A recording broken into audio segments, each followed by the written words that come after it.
Welcome to Financial Issues, where we help you steward faithfully by honoring God with your investments. Now listen in as we give you the practical tools and advice you need to become a biblically responsible investor. This is Financial Issues, where we help you defund the darkness and fund the light by investing with biblical integrity. I'm your host, Mark Manella. So glad to be here. And joining me is Sam Case. Welcome, Sam. Great to be here, Mark. You know, Mark, you did such a good job with that intro. If I was Seth, I'd be pretty nervous you're going to take my job. Well, Seth is out today, so we can have a lot of fun. While the cat's away, the mice will play. That's right. That's right. So, yeah, he's celebrating his son's birthday with him, and I think that's so cool, whenever possible, to do that with your children, to have a day just one-on-one. What an awesome thing. He's a mega dad, you know. He aspire is, to be a dad like him someday. Yeah. Well, join us now, 610-363-1110, 610-363-1110. If you want to join the conversation, you can hear us live on over 6,000 different radio stations and television stations, Monday through Friday at 9 a.m. Eastern Time. You can join us that way. You can join us online. You can join us through your favorite social media. However you want to join us, please do join in. You know, today's show is kind of interesting. Obviously, we're going to do what we always do, and that's answer calls and questions. But we're also going to bring you a preborn campaign update as it marches on towards our goal. And if you didn't know it already, today is Winning Wednesday, Mark. Get the confetti. Get the confetti. That's right. And why do we do Winning Wednesday? A lot of people, you know, most shows don't have something like this where they focus on something positive, something God honoring and positive. But I just think there's like 6,753,972 outlets of ugliness going on right now. And at least one of us should do something positive. So that's why we do it. Every Wednesday, we do a Winning Wednesday. And you know, this world's goal is to distract you from thinking about Jesus, to stop you from thinking about the positive things. And they all come from God. All things that are good comes from God. If the enemy can distract us and then can cause us to stop focusing on God, then he can destroy us. We don't want that to happen. We want you to grow closer to Christ. And you know what the number one distraction in marriages is, Sam? What's that? Is it money? Finance. Finance. Yep. Absolutely. And some days when we come on, I'm thinking, Lord, do not let us be a distraction today, but let us utilize money the way you wanted it to be done. That's what stewardship's all about. Stewardship is realizing that Jesus Christ really did die for our sins. It's the truth, living out the truth of our salvation, knowing that everything is God's and that it should all be used for his purposes and to his glory, including caring for you and your family. And I just think that's great. That's right. One of the... I want to say something about the Winning Wednesday thing. There's a phrase online, I don't know if you've heard of it, it's called black pilling. And the idea is you consume so much negative information, it basically makes you a type of nihilist. So you give up on the entire world and you say, you know, it'd be better if we just burn everything down and I live as terribly as possible because there's no point. The Christian version of that is always a call to hope. Whatever is good, true, noble, worthy of thinking on, think of these things. And that's why we do Winning Wednesday. Amen. Well said, Sam. That was excellent, actually. And you know, one of the things the nihilists end up being abortion pro-abortion people. The nihilists end up not caring about life. And today we have a little bit of a story to go into, but regarding that right before we get into the preborn update. But first, let's talk about this. A quarter of job searches are taking more than a year. Yeah, I can see this making people a little upset, but there is some nuance to it. So let's talk about that, Mark, and especially how people should be thinking about maybe being in between jobs potentially. So the data here comes from Monster.com. They're a job search site. And what they found is what you said. According to their users, unemployed people, a quarter of them are taking about a year to find a new job. And that is backed up similarly with the official government data, the Bureau of Labor Statistics. they do show a similar pattern as well. About 25% of people are long-term unemployed, which according to them is 6 or more months, which is a little bit shorter than the monster data. Now, that's not ideal compared to Donald Trump's first term before COVID. That number was around 20%, so it has ticked higher. But I do want to put this in perspective. So during 2021 and during the first term of Obama, that number was 40%. So we're in a way better situation than then. So 4 years of it being about 40% during Obama, and frankly, it didn't drop off that much during his second term either. At the same time, the broader economy is pretty strong. The job market, the unemployment rate is still near historic lows, and employers actually added more than twice as many jobs as expected in April. And overall, the job market is looking a lot better than it did at the same time last year. But still, there are people that are in this in-between place, despite the economy being pretty good. So what advice would you give to someone who's looking for a job right now? Well, how about actually get out and look for it? If you notice those numbers during Obama and years and whatnot, when you could get money for nothing and things like unemployment were extended, people took longer to find a job. As soon as the money goes away, they go and find a job. All about those incentive structures, right? Isn't that interesting, huh? Yeah, so if you're going to pay people to not work, they're not going to work, bottom line. I don't think biblically that's sound. I think biblically what you do is you honor people by giving them a job, not just giving them money to live on, and taking it from others who are working hard to take care of their family. I think it's very important when somebody's down and out that the society is there for them, but not to encourage them not to find a job. In my practice over the years, I'd have a client who would lose their job. One executive, he was with a telephone company. He lost his job. He came in to talk to me, and I said, "So how long you been off now?" "Well, they gave me my severance and everything. It's been about 6 months since they laid me off." And it's like, "Well, what have you done?" "Well, I'm working on my resume." Okay. How long is his when he says resume, did he mean like memoir, autobiography? But that's the kind of things that happen. He had plenty of money he had 6 months severance. Once the severance ran out, he all of a sudden woke up and realized he has to find a job. So It didn't take him 6 months. He wasn't 6 months looking for a job. He was 6 months playing. That's what that came down to. When we lose focus on what God calls us to do, everything gets meshed up. If you're out of a job right now, the first thing to do is start looking for a job. Your job now is to find a job. Now, maybe you had a great job. Let's just go with that on this conversation. If you had a great job, you might not find that great job right away. Remember, every job you take from here is just a stepping stone to the next one. Or it may be the ultimate job, a stepping stone within that job. Here's what to do is to start looking for a job and be ready to take any job that'll help you pay the bills and not liquidate everything you have in your investments, retirement, in your savings. Something to supplement it. Even if it's making a fraction of what you used to make, at least you'll have something coming in. And by the way, there are millions of jobs out there paying $30,000 to $60,000. No problem finding those. Almost anybody can find those jobs. If you're out there saying, "Well, I was making 120, the least I should do is make 100 to 120, and I shouldn't take any job that doesn't pay me that," why not?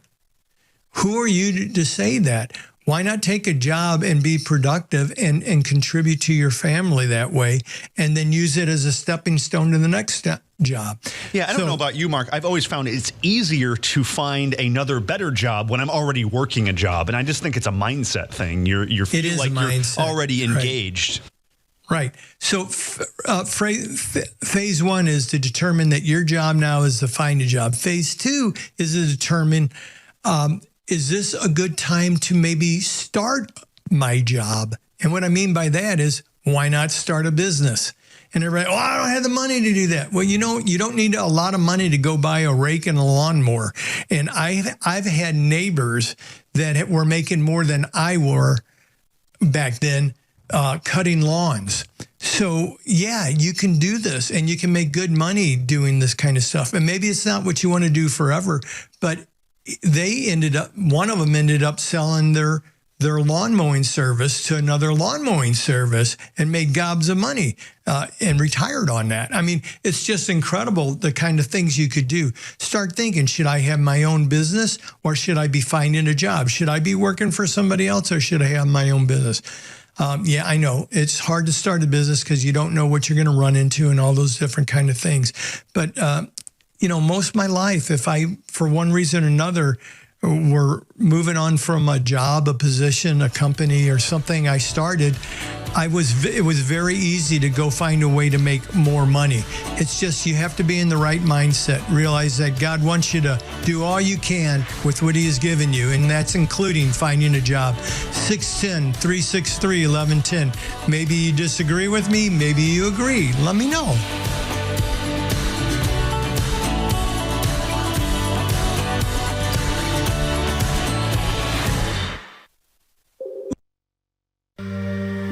My wife and I, we moved into this neighborhood.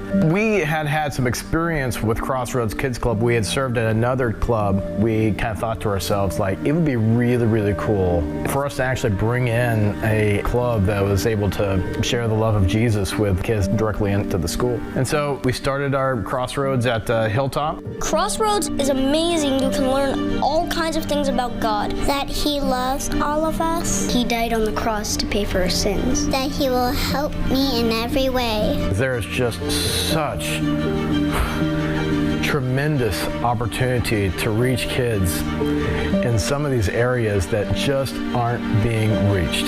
Sometimes I pray every night. When I feel alone sometimes, God is right there sitting next to me. I can rely on him no matter what happens.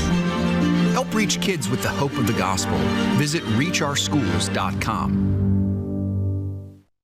Bring back free speech to America. Zuckerberg drops a bombshell, reversing Meta's content moderation policies. I started building social media to give people a voice. It's time to get back to our roots around free expression on Facebook and Instagram. Times are changing, and it's the everyday American who is pushing the changes. People have had enough of what these companies are doing. Money talks, so why not have it represent your values? Get started at financialissues.org. Each May, we celebrate Mother's Day and the gift that mothers are to us. This May, you can help make motherhood possible by supporting Preborn. Preborn partners with clinics across the country, providing free ultrasounds and sharing the hope of Jesus Christ with women who are abortion-minded. When you give to Preborn, you're giving these women a chance to choose life. Go to preborn.com/FISM to give today. That's preborn.com/FISM.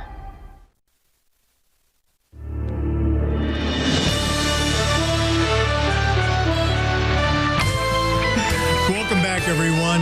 This is Financial Issues. And a little update today. First of all, Preborn. We've been trying to raise as much money as possible, save as many lives as possible, and we set a goal of $280,000. And when we did that, we had an anonymous donor say for every dollar that we brought in towards or above that, they would match it twice. They double it for Preborn, and then also gift the same amount to Financial Now that's Issues. a good investment if I've ever heard one. Oh, wow. Yeah. That's a great investment. And so far, we're at $211,629.07 from 301 gifts and pledges. That's awesome. I just want to say how proud I am of all of you for participating. But it's not over yet. We're only 75% there. We got 25% more to go. So please, if the Lord's still putting on your heart, $5, $10, $5,000, $10,000, whatever you can give. God bless you. And don't forget, once we meet that goal, it's not over. The match still does keep going on. Isn't that incredible to think about? What a great thing for that person to do, to help motivate others to participate by matching everything. And I just think that's incredible. I just think it's just beyond pale, and thinking about, wow, all this ugliness in the world, and yet there's so many people who love the Lord enough to put money towards Preborn, who are out there coming alongside moms and saying, hey, this is your baby. I want to introduce you to them. And then they see that baby on the ultrasound. They hear the heartbeat and they fall in love and they choose life. And then they just don't drop them off on the curb like a lot of organizations used to do, including Christian organizations. What they do is they stay there beside them. They counsel them. They help them financially with the needs of the baby, the diapers, the formulas, the things like that. And then they also give them the gospel and offer them the opportunity to have a personal relationship with Jesus Christ. They cover all aspects of what it means to be a great mom. It's such a good organization. I'm so honored to be part of it through Financial Issues. We're so glad we could partner with them. And this is just an exciting time for us to be able to raise money for them. Help us to do that. Go out to financialissues.org, click on the banner, and give your donation today. I really would appreciate it. And, we were talking earlier about defeating despair, because I think sometimes pro-lifers, us who are in this fight for life, we can sometimes get really discouraged because absolutely. The left has been ascendant on this issue for so long. For Roe v. Wade has infected the way people think about this issue. But what's so encouraging to me about preborn is it shows that truth has such a powerful voice that once that mother sees the ultrasound, all of that just crumbles away. It's vapor, it's vanity, and you see the solid truth in front of you. And that's why women so often choose life when they see that ultrasound. Absolutely, yeah. It's just a wonderful thing. My wife was a RN, and she did ultrasounds, and she saw the impact of that with moms, and how moms would just sit there just amazed to see their newborn child, their newly forming child. And that's an incredible time. It's a wonderful time. It's a beautiful time. I don't know if anybody else has seen this, but I read a couple articles about when inception occurs, when that happens, that there's actually this little spark of light, they call it. It's one of the coolest things you can see. It's so amazing. Yeah.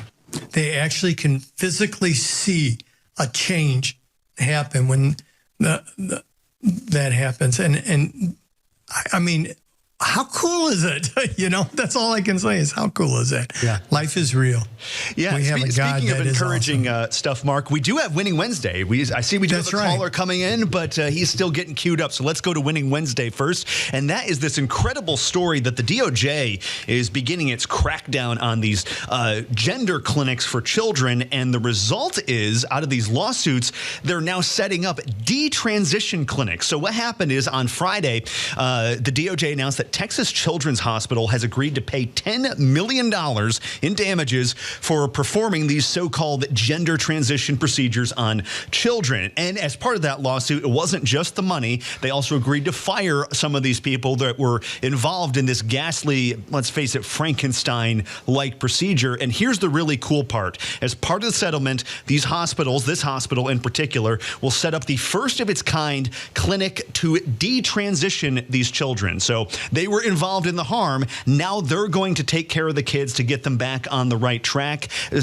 Up until this point, these hospitals, if people regretted their decision, they said, too bad, you're on your own. Now they're going to take care of that. And as part of the settlement, they have to do that for free for 5 entire years. And what's cool on this is the first of what is likely to be many wins, as the DOJ says this is just the beginning of this crackdown. So pretty good stuff. This is an incredible thing, primarily because it finally starts acknowledging the horror that has been going on, where they're mutilating kids for life. You say 5 years of care. That's nothing. They have a whole lifetime of care now, right? Because they've been mutilated and their body doesn't function properly and nothing works right.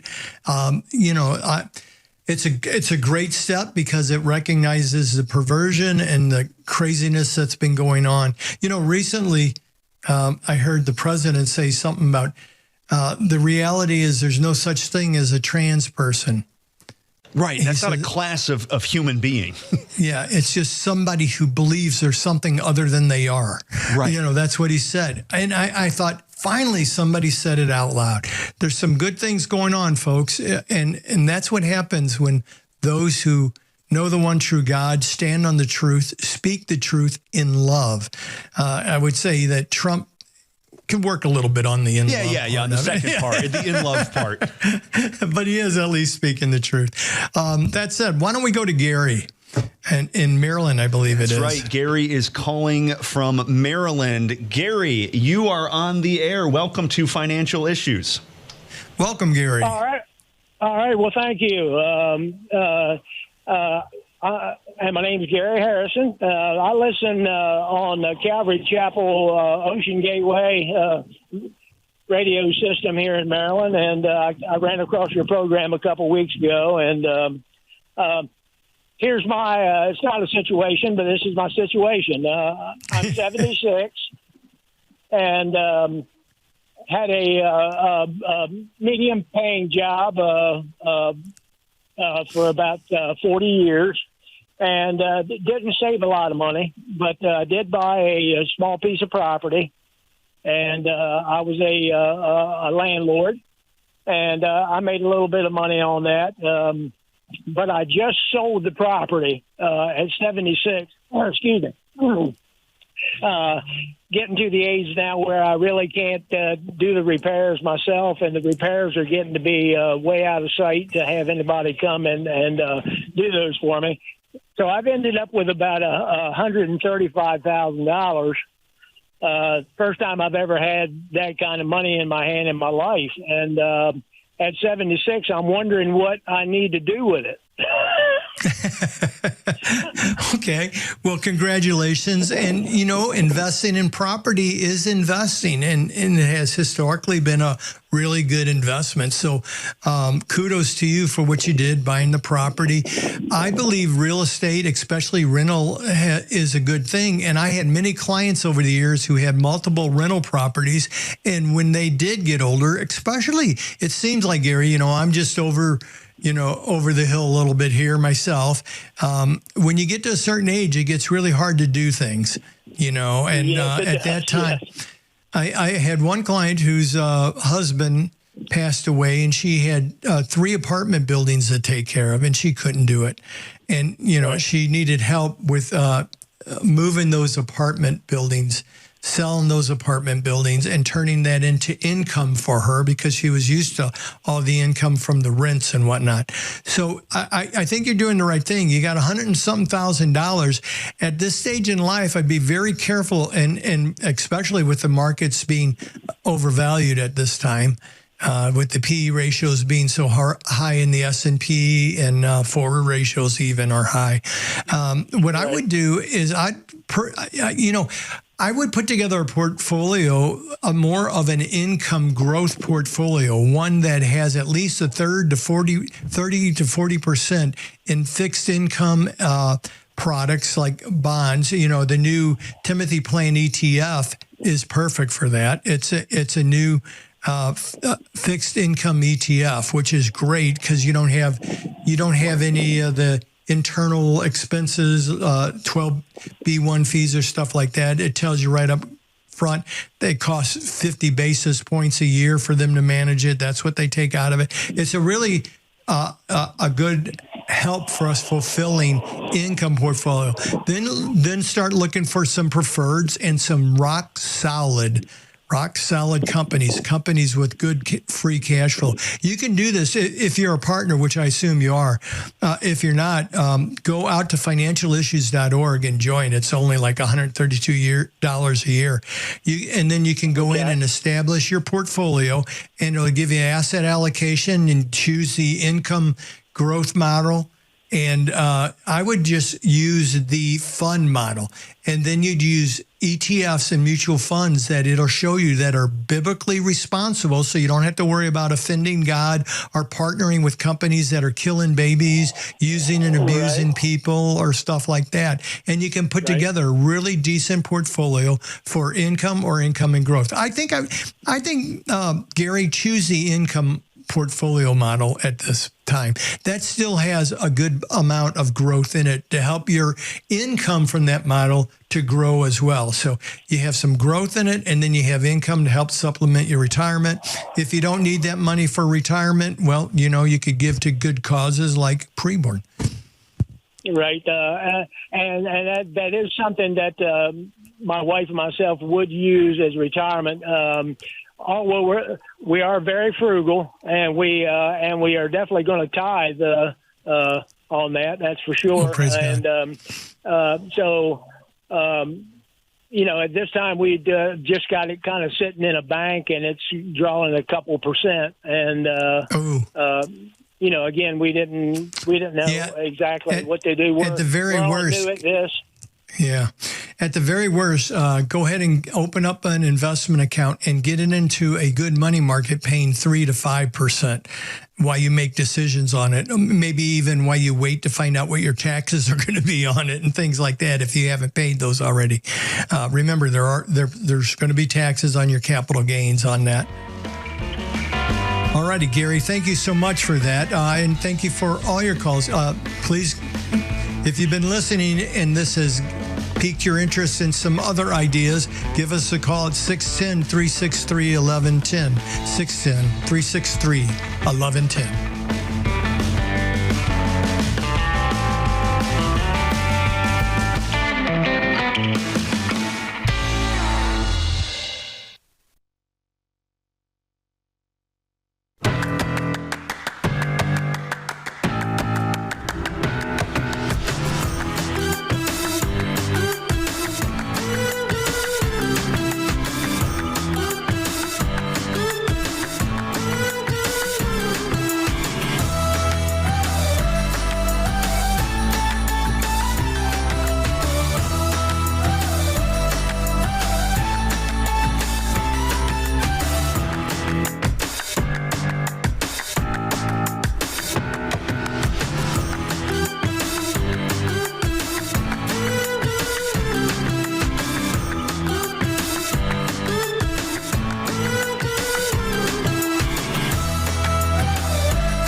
/FISM.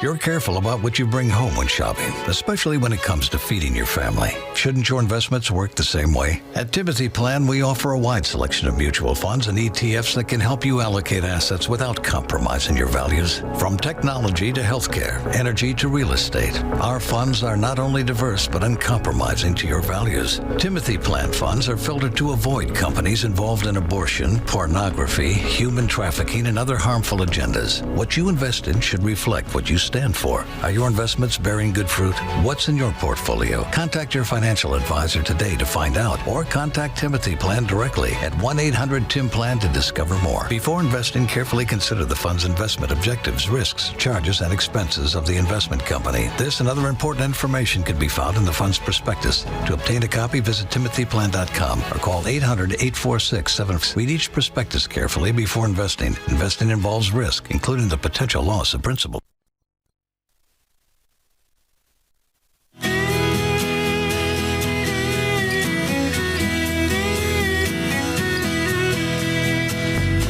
Guys, welcome back to Financial Issues, second half of the show. Mark, we have made it this far. It's amazing. It's been a blast, Sam. It's been a blast. Everybody joining us, people calling in, got good stuff going on in the chat. I know you made a vow not to look at your portfolio this week, but I'm going to ask you to break a bit of that by let's take a look at the markets. It's like exposure therapy, right? You're making me look at the things I don't want to, so I can build my stamina. I'm still not looking at my portfolio because I've been clobbered. That's right. But yesterday, markets weren't looking too great. Dow was down 0.65%, S&P 0.67%, NASDAQ also down 0.84%, and Russell 2000 down just over 0.1%. The market today, let's take a look. Seeing a mix, a little bit of those Christmas colors, Mark. Dow Jones down 0.15%, S&P up 0.27%, NASDAQ up 0.6%, and Russell 2000, though, yet again, down a whole percentage point. And the good news is crude oil's down 2% today, which is added good. to the Christmas. Yeah. That's why we got a Christmas tree going here. All good. And that's what markets do. They go up and down. Don't let it steal your peace. Remember, you're investing for the long term. If you have strong stocks, that have financial issues, steel core, meaning that their fundamentals are there, the cash flows are there, the earnings are there, the revenues are there. It's going to go up and down, but over the long run, historically, it has always gone up. So, there'll be some down periods, down moments during the day, down days, down weeks, even down months. But overall, it's like life, up and down. Yeah, just like life. How do you know what the good is if you haven't experienced the bad, right? That's right. Yeah. Yep. Yesterday they were saying, don't panic, don't get scared when things go down. And I said, I don't ever get scared or panicked. It's more just disappointed. It's like, oh man, it's down today. Oh well, moving on. Hey, we had a partner write in, and I just love this one. Hamilton in Lafayette, Louisiana. Yeah, let's take a look at this. This is from Hamilton. Great name, by the way. I think this is coming from our conversation yesterday about customer service. They say tip creeping has become an overwhelming problem, in my opinion. I ate at a Dickey's barbecue. I don't know if I know what that is. I think it's kind of like a fast food place. But he says he ate at one of these places, and they asked for a tip at checkout. I place my order at the counter. They prepare it and bring it to your table. If you're eating at the restaurant, what to do in this situation? So I think he's getting at this whole thing now. It used to be you go to a sit-down, nice restaurant. That's where you tip people. Now you go to a McDonald's and they're still asking for a tip. So he's kind of annoyed about that. Every card reader asks you for a tip. I mean, it's just if you go to an ATM to take money out, it asks for a tip. It's tip just your bank. ridiculous. Yeah, it's just crazy. It's gotten out of really control. Insidious, Mark, sometimes they, in order to bypass that whole tipping system on the screen, you have to ask the person at the cash register to let you pass it, which is just, that's cringy. Oh, yeah, they're intimidating you. Yeah, guilt you into the don't tip. let that happen. You know what? TIP stands for to ensure proper service. That's what I was taught as a young man when I started into the restaurant arena as a busboy at age 14. The waitresses and waiters and busboys made 90% of their money from the tips at that time. I believe the lowest wage I actually got paid was like $1.49 an hour to be a busboy. Wow. But I made all these tips, and I made gobs of tips because I worked hard. But what the tip was people would come in and to make sure that you took care of them, you knew that your money was going to come from the tips. So you did everything you could to make them comfortable, happy with the service, and then they'd give you money for doing so. That's what tips are supposed to be about, not just for showing up for work. When I walk up to a counter, if I have to walk up to a counter, order, wait for my food to be put on a plastic bowl and with paper and handed to me, I just don't see any reason in tipping anybody. But there's two sides to this conversation, Hamilton. Remember, like I said, I worked in the restaurant business as a kid, as a teenager. From the time I was probably 14, I even worked in the service industry off and on until my mid-20s. So I realized that a lot of these people, they live on these things called tips, and the employers are not taking care of them. So from a compassion point of view, you want to take care of them. But from the other side of the coin, if they're not doing anything to earn that, then they shouldn't get it. I mean, that's the bottom line on it. If I'm going to help somebody financially and they're not willing to help themselves, then why help them?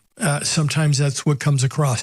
Here's what I would do in your situation, Hamilton. If I was at the counter and it asked for a tip before I knew if they were going to take care of me, I'd just look at the person and say, tips are made to help ensure proper service. So after dinner here, when I'm done, if you've taken care of me, I'll be happy to tip you. And then go sit down. If they're uncomfortable with that, that's their issue, not yours.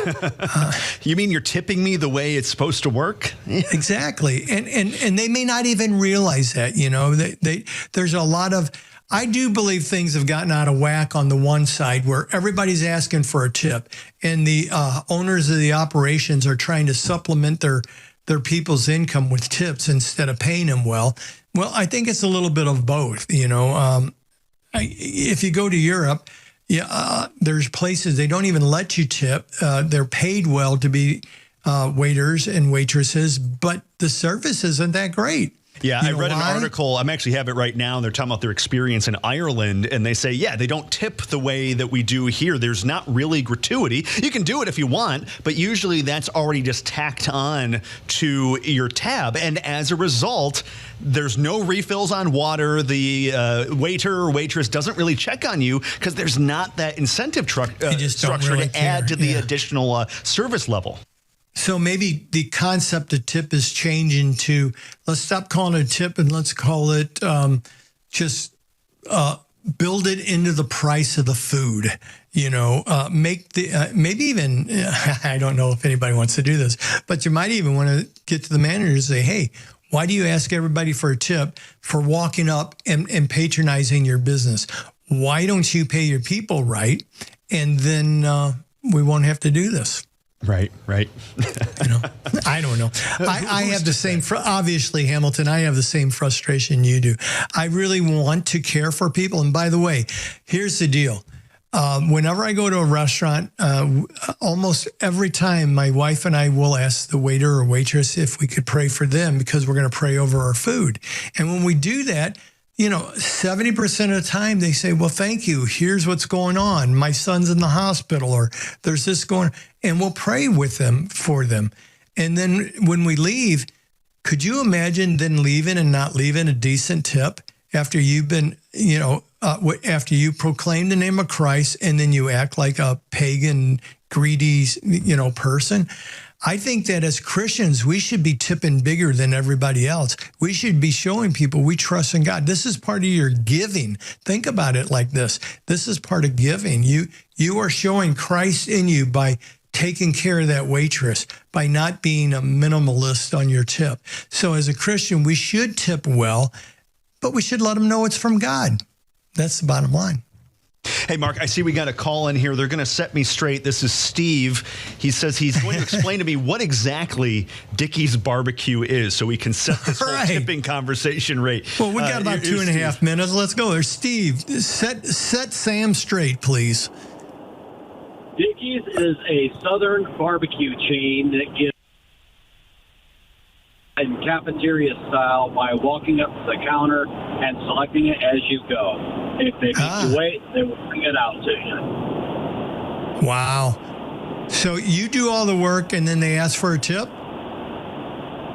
I never got asked for a tip when I went there. I'm no longer living in the South, so I don't have access to one. So, Sam, does that straighten it out for you?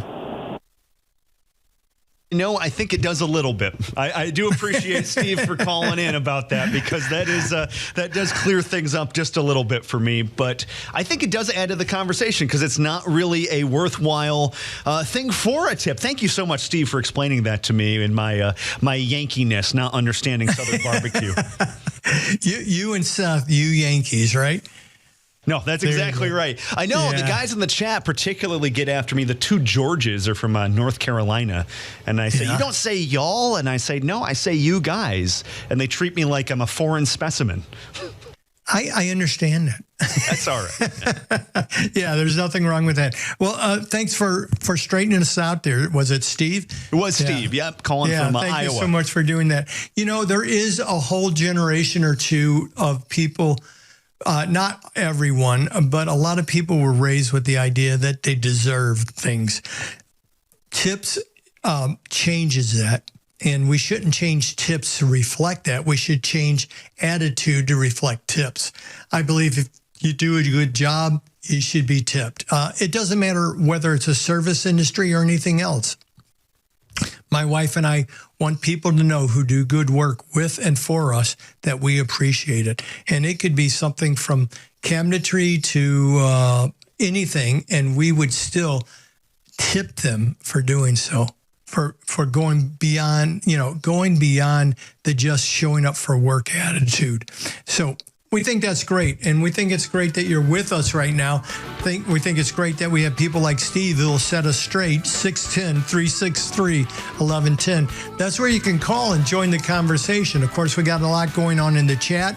I saw a few questions. Maybe you guys would like to call in and join the fun as well. 610-363-1110.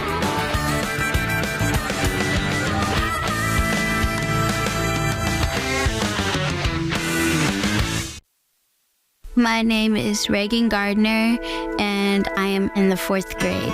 Last year, I wanted to be like everybody else.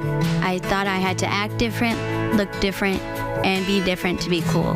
When I joined Crossroads, I learned that God loves me just the way that I am. Help reach more kids like Reagan with the hope of the gospel. To learn more about Crossroads Kids Club and how you can get involved, visit reachOurschools.com. In the last 10 to 15 years being in ministry, being married, something that has been constant in our lives is Samaritan Ministries. As we've moved, we've had babies, we've had different things come up, we have just been able to rely on Samaritan in ways that we never really even thought about before becoming members. Our heart's desire is to plant roots and be in a place for a really long time. It's how we were raised. We see the benefits of that, but we also see the open-handedness of being used by the Lord wherever He calls, because we just assumed when we started pursuing church planting, the quickest way to get from point A to point B is a straight line. And with the Lord, sometimes you find out it looks a lot more like this. And yet, Samaritan was with us through the entire thing. We didn't have to look into, we have to change insurances now because we've moved states or whatever the case may be. And it's just been a real blessing to us in different phases of life. I'm Kyle. I'm Colleen. And we're the Gen X. And we're Samaritan members. Each May, we celebrate Mother's Day and the gift that mothers are to us. This May, you can help make motherhood possible by supporting Preborn. Preborn partners with clinics across the country, providing free ultrasounds and sharing the hope of Jesus Christ with women who are abortion-minded. When you give to Preborn, you're giving these women a chance to choose life. Go to preborn.com/FISM to give today. That's preborn.com/FISM.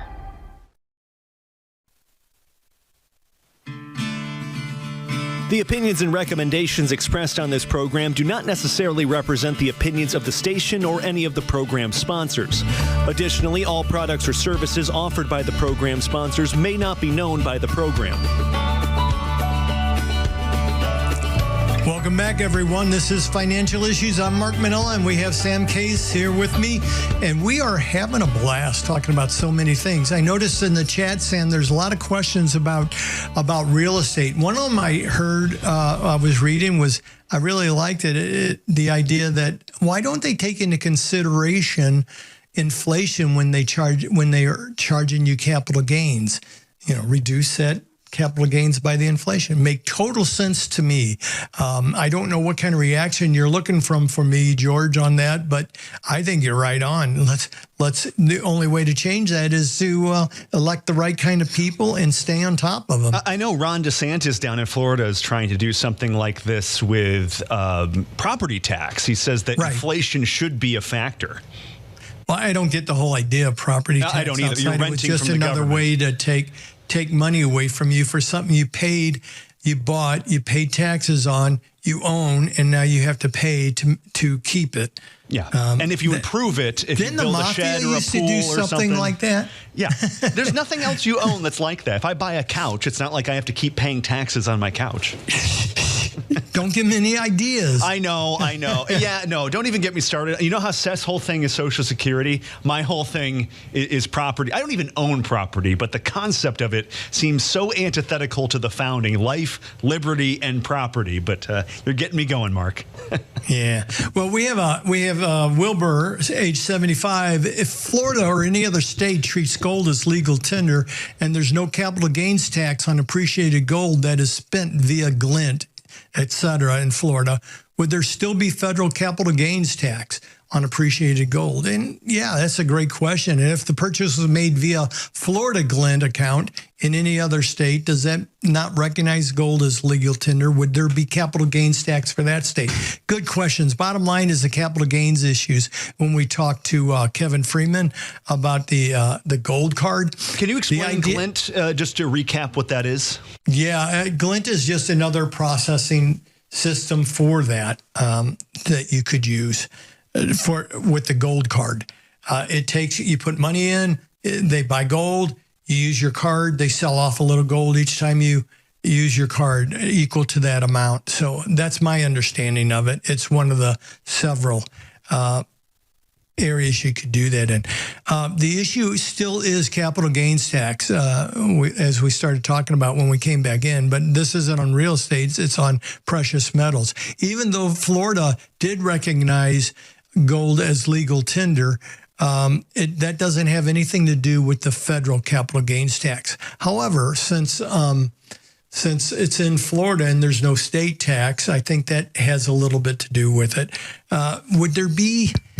I think we got a long ways to go before we get this all worked out, Wilbur. I think what we're going to find is that eventually the federal government is going to have to step back and recognize gold as legal tender again before it works perfectly. Otherwise, we're going to have to be paying capital gains on that, unfortunately. On the other hand, if gold drops like a rock and you're spending it after you bought it at a high price, you'll have some capital losses you could use. So thanks, Wilbur, for that question. Right now, it's not all worked out. We got a ways to go on that. We'll have Kevin back to give us an update and help us understand how to best utilize that going forward really soon here. With that said, looks like I see we have Justin in the queue, but I do want to read this. I got this just on Facebook today, and I think it's really special. This is from Patty on Facebook, and she said she's been waiting all month long to donate to the preborn campaign this morning, and she's doing it specifically in memory of her daughter Zoe, sadly stillborn 27 years ago today, but she's honoring her memory as a way to celebrate her and by helping other babies be born because she wasn't. But, that's a beautiful thing, turning a tragedy, heartache into something beautiful. And I just wanted to share that.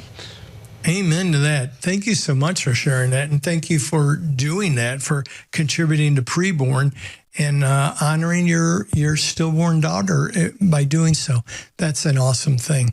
Let's go to Justin now. Yeah, we got Justin calling from Texas, wants to talk about space stocks. So that's going to be fun. Justin, welcome. This is Major Tom to Justin. Yeah. Hey, I'm glad you're back from your surgery. I hate to admit it, but I think we all missed you during that week. So. Aw. You're going to make me blush on air? Justin, are we not good enough for you? You're absolutely. You guys are great. Okay. But I do have two questions, if I can get a 2-for-1.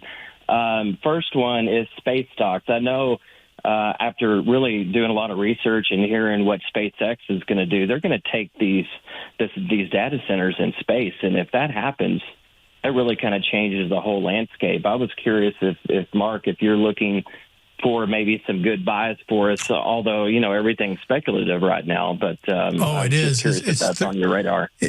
Yes, absolutely. And I think, Justin, you have a great state of mind on this. We need to be looking at space stocks and those stocks that support the space industry. And it's very difficult right now. Anything you want to get into either is burning cash, meaning there's no revenues are worth reporting or that can keep up with the cash they're spending to get to a place of making money, and or their stock price is so far through the ceiling, you think they're already in space. So it's very hard to find anything at this time. I'm open. If anybody has any ideas for companies, space companies, and or companies that support these space companies, because remember, they have to get their electronics from somewhere. They have to get their fuels from somewhere. They have to get their construction from somewhere. There's all sorts of things that support these things. And I would love, I'd love ideas. I've been looking, been searching, and every time I come up with one I love, it's like, wow, this thing is so overvalued that it could be years before it ever catches up to its value once it becomes profitable. So I appreciate that, Justin. Yeah, we are looking. What's your second question? Okay. Second one is on the stock P6. Could you comment on that? They've lost, almost half their value.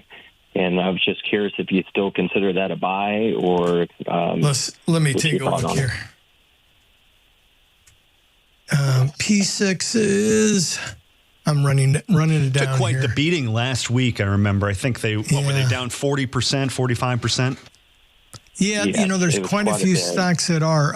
I would have to say, when taking a look at this, it's not being very strong. It is on my my list of, I don't want to say this too loud, but why? Well, mostly because it's...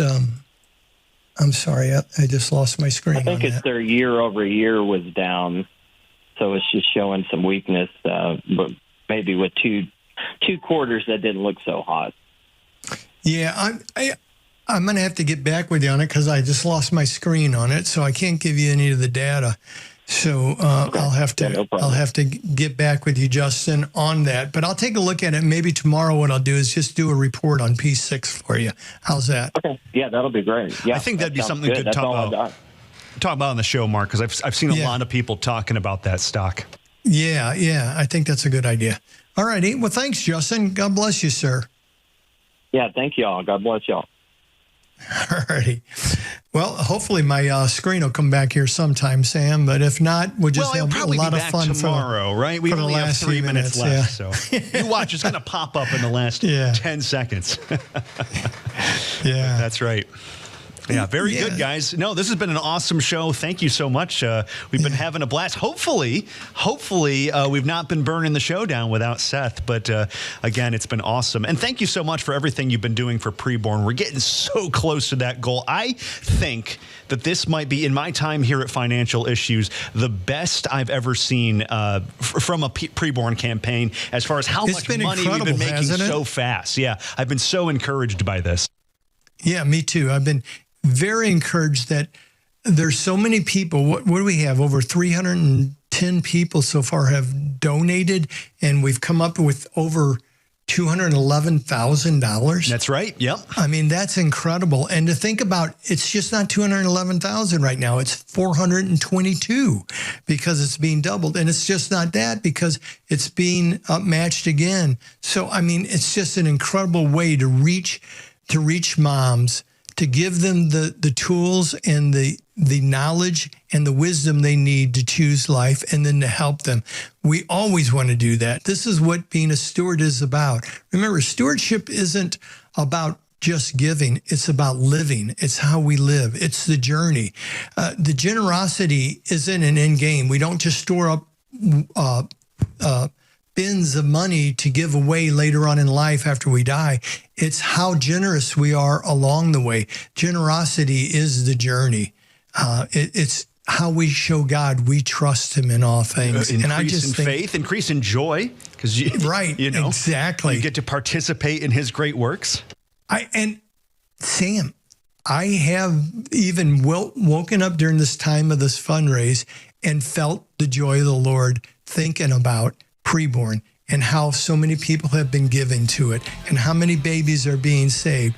I'm feeling the joy of the Lord, and I think so many of our partners are too. If you have, that's great. If you haven't, join in. Go out to Financial Issues preborn.org. Click on the banner and don't preborn, because they're doing a great work for the Lord. And thank you so much for being with us. Thank you so much for loving the Lord. Thank you for your questions. Thank you for your depth. Thank you for your desire to walk deeply in the ways of God by investing with biblical integrity. We're glad you were here. We're looking forward to you being with us tomorrow. God bless everyone. We'll see you then.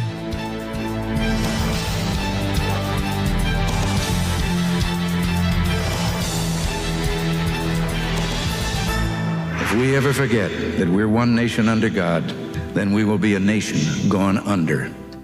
Thank you for joining us. This has been an FISM production.